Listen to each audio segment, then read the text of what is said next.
Welcome to the Character Gallery. Thomas has many friends on the island of Sodor. Visit them all by pressing the left direction button on your controller. Thomas can be described as a cheeky, fussy little engine. He often gets into scrapes, usually by being overeager to do things best left to bigger and more sensible engines. But clouds never last long in Thomas's life, and he's soon bustling about again, playing his part in the yard and on his very own branch line, of which he is extremely proud.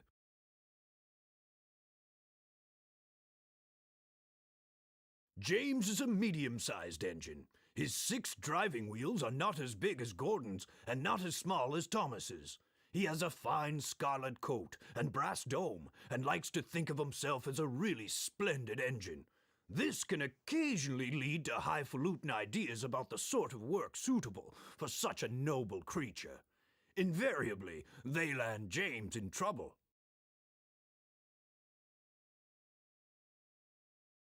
Percy is the junior member of the principal team of engines.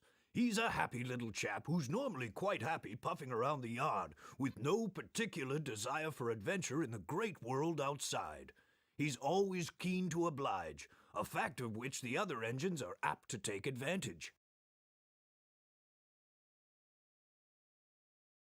Henry is a long, fast engine. He has a thoroughbred look, and like all thoroughbreds, tends to be somewhat highly strung and prone to illness.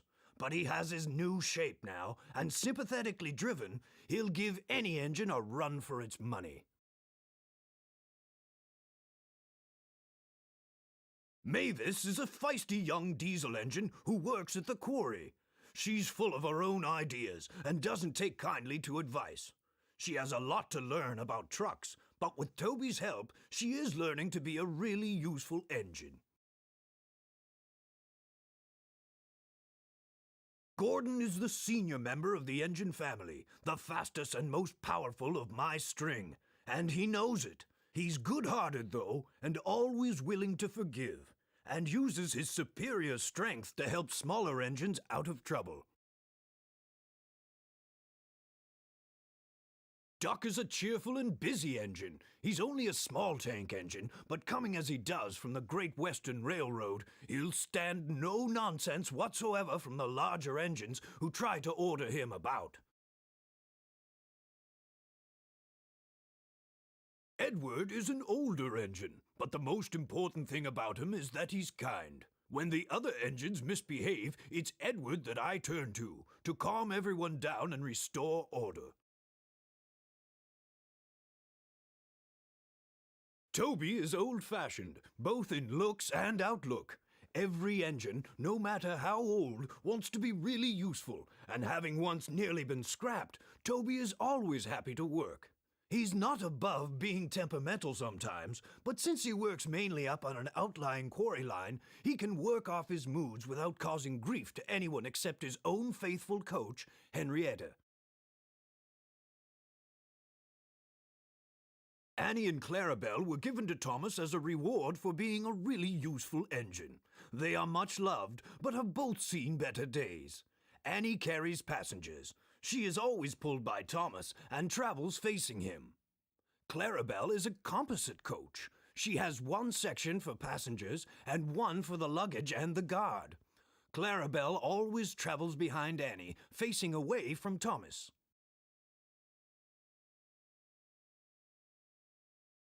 Bertie has a great deal in common with Thomas. Ever since their great race, they've been the firmest of friends. Bertie's strongest characteristic is his friendly grin and his readiness to help any engine prepared to admit that just sometimes roads have their uses as well as rails. In a railway family, Harold can hardly avoid having a high profile. He brings a welcome spot of dash to the quiet landscape of Sodor whenever he appears, and even if the noise he makes is occasionally wearing, he is good-hearted, and the engines are always pleased to see him. Bulstrode is an old, bad-mannered, motorized seagoing barge. He's only happy when he's carrying a full load of cargo. Otherwise, he's grumpy and rude. His moaning and groaning soon got him in trouble when Percy and some troublesome trucks taught him a lesson. Like all cranes, Cranky has a high and mighty attitude, which often annoys the engines. Cranky knows that if he ever gets too big for his crane hook, the engines have ways of getting back at him. However, Cranky enjoys teasing them because he says it makes for good working relationships. But don't ask Percy if he agrees. Trevor is a very old tractor who enjoys to spend time dozing in the sun. However, he dislikes being left outside for too long and loves an opportunity to show he's still capable of a good day's work. Slow and steady and always with a smile, that's Terence. The subject of endless teasing from the younger engines because of his caterpillar tracks, Terence takes it all in good stride and gets on with the job, never hesitating to help out when an emergency pull is called for. It's been many years since I first came to Sodor as a railway engineer. I rose quickly in the company, being a director at an early age and eventually chairman. My imposing appearance, no less than my firm but kindly handling of both engines and staff, earned me the affectionate nickname of the Fat Director. Then, after nationalization, when I was awarded a knighthood for my services to the railway industry, I became Sir Topham Hatt, the Fat Controller.